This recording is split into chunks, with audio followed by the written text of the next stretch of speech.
Hello,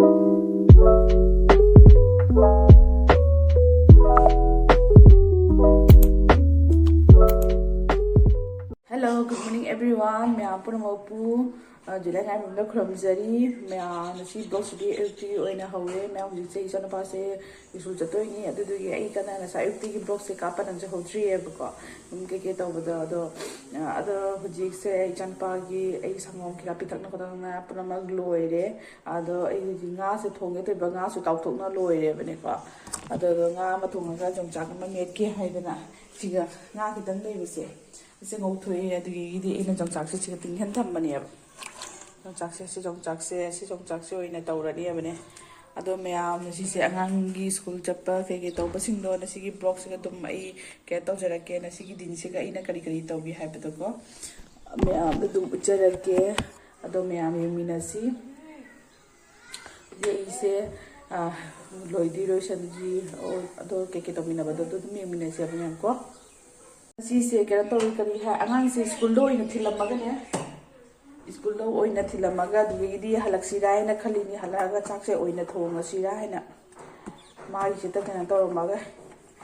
अदो ma'am दुम यमिनसी करी करी तौरी हाइदोको तो मथा ये हलके नसी से ब्रेड के जरुंगा तौरगा अदो इना हापीरगे मागी नसीगी टिफिन से ब्रेड के जरुंगा इना तौरगे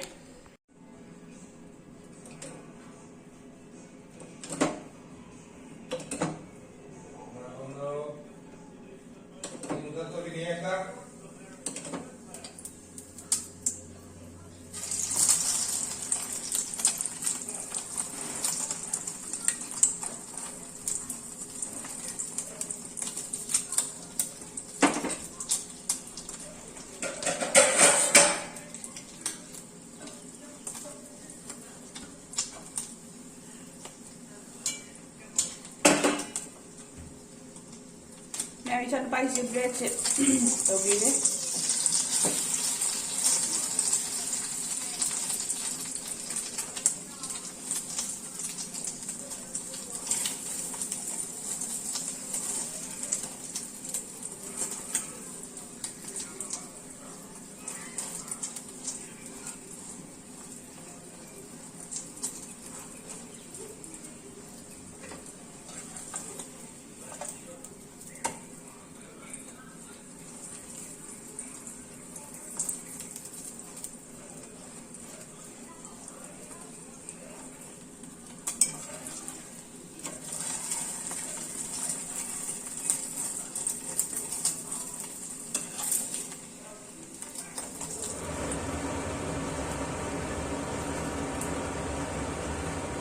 इचान पाई टिफिन से सुमाइना ब्रेड टोस्ट तौरगा केचप हापीरे अदुगा माना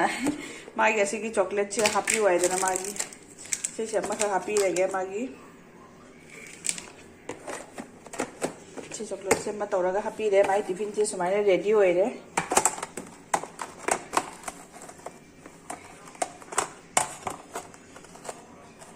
मैं इचान पाई मैगी होबी होइने मैगी होइने चारानी है चाक का चारे माइदी चाक असाब तौरगा तोंगाना इन तौबीबनी है अदो तौररो है मैगी होइना चागे मैम रेडी होइना लोइरे हुजी स्कूल चप्पेगी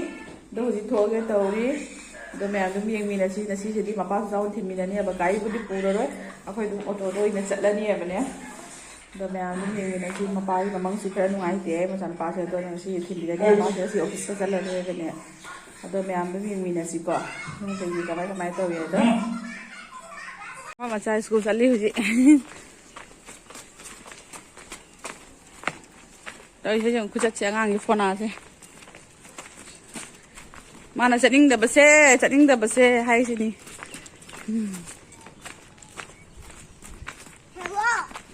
करी मैं आगे हुजी ऑटो दा फंगी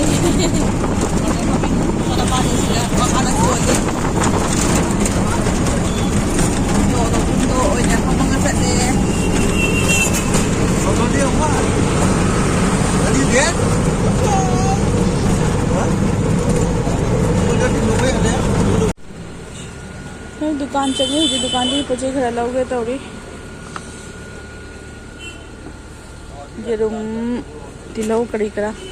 sapot ko.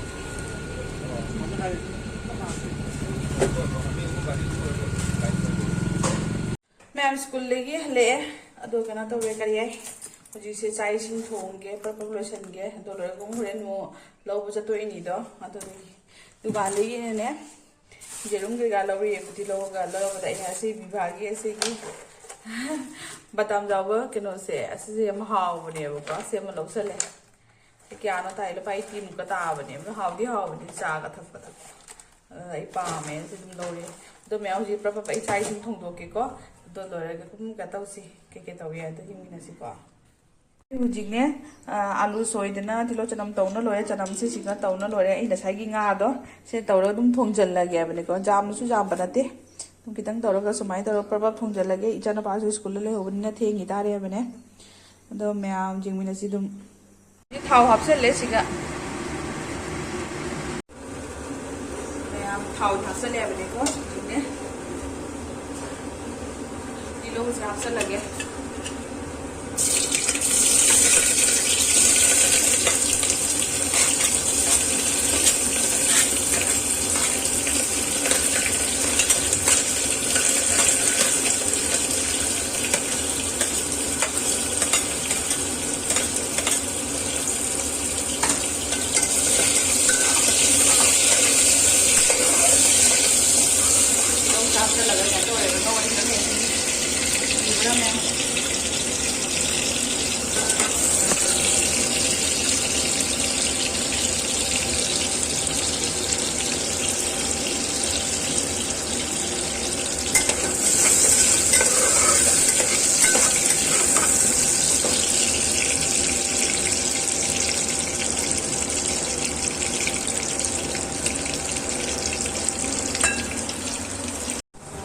चना मसूर बसे से साफ लगे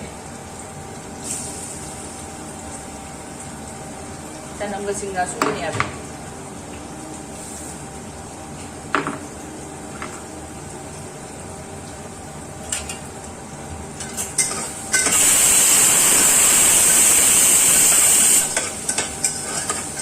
कुकर में ngौर दम थोंग नंगरो बनी अजांग भी आलू थक लगे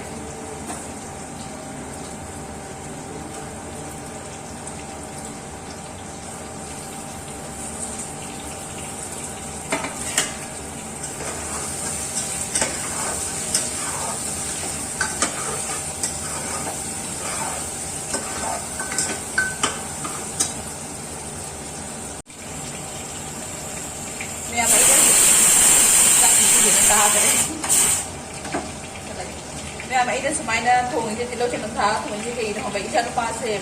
tilo chân thang cái này chicken này nó khlle mà mai vào cái mà nằm đồ quá à rồi rồi cái jangan thùng cái tilo chân thang cái thùng chân là bani tầm nó mất ta đi mà nó pam mà mồm đồ mà nó khai sao là đi ngay nó khai rồi đi thùng nó xuống ngang chân pa nó sao rồi cái ngay kia vậy có à rồi rồi cái này sumai na thùng cái đi mai ăn phá rau đi vậy rồi thì tôi phải có sao sẽ là cái Murok yang jadi sahal loy, mana tu jauh lagi ngambil masuk murok dia. Atau kami jadi nanti sahal loy, tu aku ambil video ini nanti kazam ini jadi sahal lagi.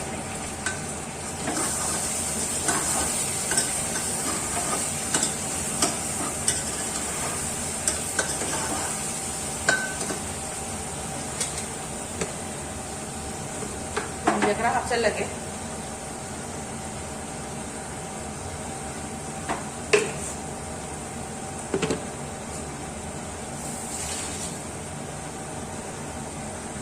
मसला सिंगे था ये से हल्दी से खाई तो पड़े होते हल्दी से तो गाय बोले जना तो गाय बोले इतना ही नहीं जाओ रुम रहे हो नहीं का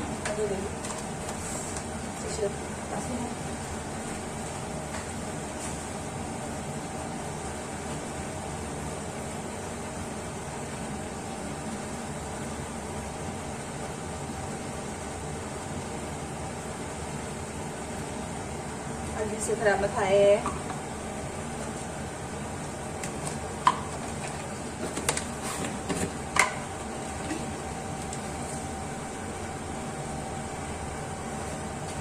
जीरा जो है इनका सूदा यार जीरा सूबल ले लो चल ले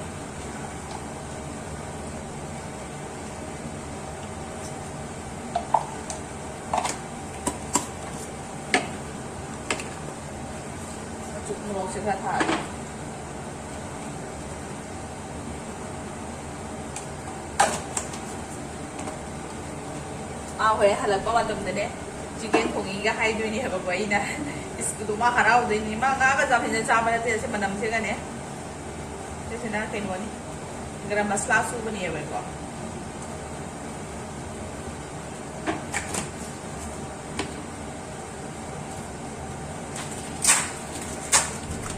धनिया पाउडर सुबह से खा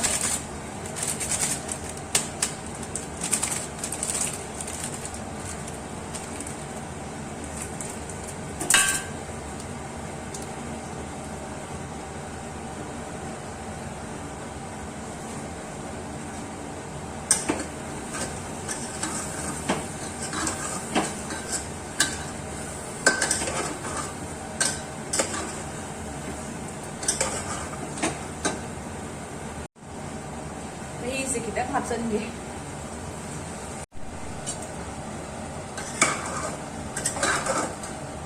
यहाँ से मुझे तो चले तो ना से हुई से ना से फिर सेगाई तक से लगे आपको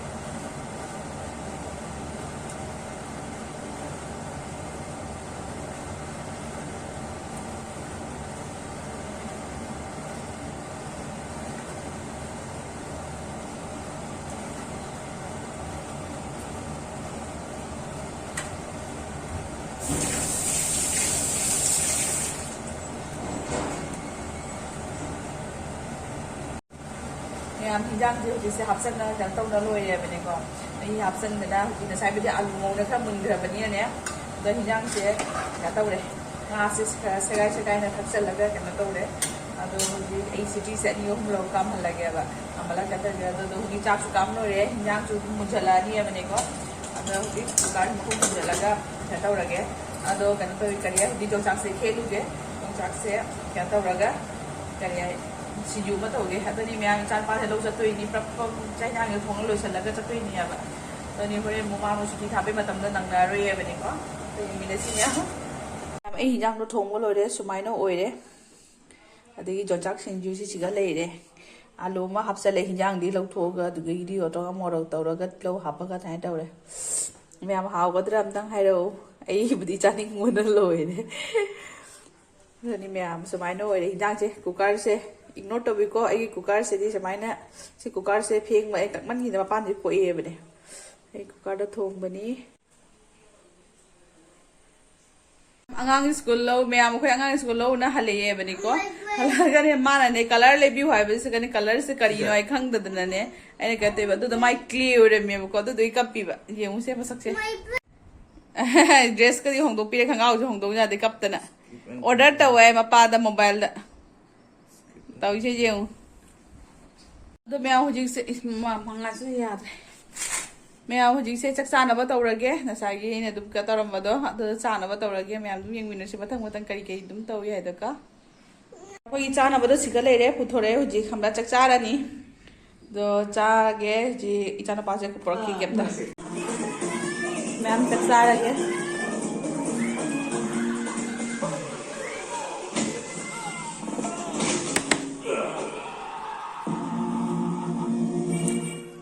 sao thì sẽ không lâm mà cái này làm lang mà nó mày TV thả ra vậy xài cái mobile xài cái laptop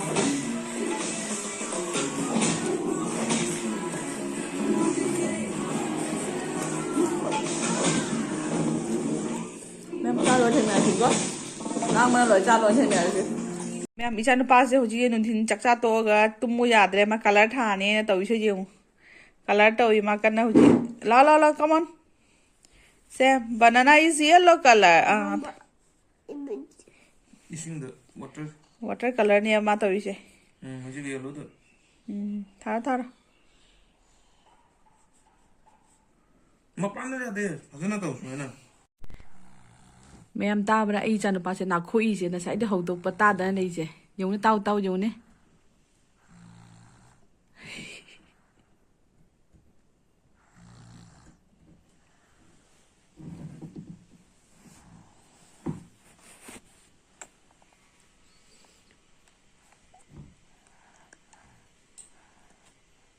नसाई दे हौदोक पता दे मा कना नाखोंगा तुम लेरे हजी संदा ओइरे नाखोई छुं युनी ꯃꯅꯥꯇꯣꯟꯒ ꯐꯨꯟꯅꯒ ꯅꯠꯇꯦ ꯂꯣꯛ ꯀꯩꯀꯩ ꯁꯨꯝ ꯊꯨꯡꯕ ꯅꯠꯇꯦꯕ ꯁꯨꯃꯥꯏꯅ ꯅꯨꯡꯇꯤꯒꯤ ꯅꯥꯈꯣꯏꯕ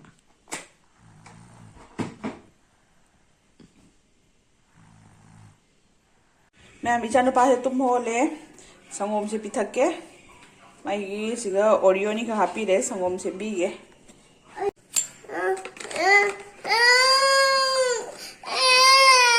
ꯀꯩꯗꯧꯔꯒꯦ ꯍꯥꯏꯔꯣ ꯕꯦꯔꯤ ꯀꯣꯜ ꯑꯣꯏꯗꯣꯏ ꯖꯦꯀꯦꯠ ꯂꯤꯠꯂꯣ ꯃꯇꯦꯡ ꯃꯃꯥ ꯇꯧꯕꯤꯔꯛꯀꯦꯁꯦ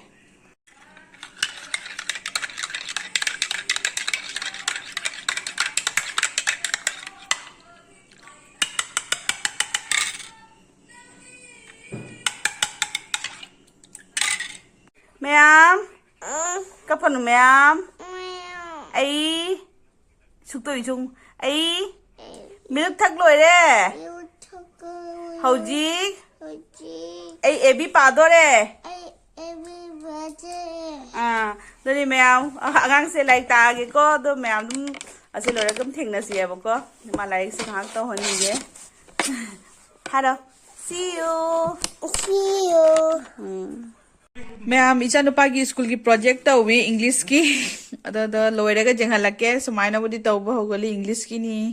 ꯃꯥꯏ ꯄ꯭ꯔꯣꯖꯦꯛꯁꯦ ꯂꯣꯏꯔꯒ ꯌꯦꯡꯍꯜꯂꯛꯀꯦ ꯃꯌꯥꯝꯗ ꯃꯥꯏ ꯄ꯭ꯔꯣꯖꯦꯛ ꯂꯣꯏꯔꯦ ꯃꯥꯏ ꯃꯃꯤꯡꯒꯤ ꯁꯤꯒ ꯌꯦꯛꯄꯤꯔꯦ ꯁꯤꯒ ꯅꯦꯝ ꯄꯣꯏꯔꯤꯉꯥꯟꯕ ꯍꯥꯏꯅ ꯑꯗꯒꯤꯗꯤ ꯀ꯭ꯂꯥꯁ ꯅꯔꯁꯔꯤ ꯍꯥꯏꯅ ꯑꯗꯩ ꯃꯥꯏ ꯄ꯭ꯔꯣꯖꯦꯛꯁꯦ ꯁꯨꯃꯥꯏ ꯑꯣꯏꯔꯦ ꯂꯣꯏꯔꯦ ꯑꯗꯨ ꯀꯩꯅꯣꯔꯀꯝ ꯇꯧꯁꯜꯂꯦ ꯃꯥꯅ ꯌꯦꯠꯄꯒ ꯂꯥꯡꯕꯒ ꯇꯧꯕꯗ ꯖꯥꯝꯅꯒ ꯀꯩꯅꯣ ꯇꯧꯕꯒ ꯌꯥꯗ꯭ꯔꯦ ꯁꯨꯃꯥꯏꯅ ꯑꯗꯨꯝ ꯇꯧꯔꯦ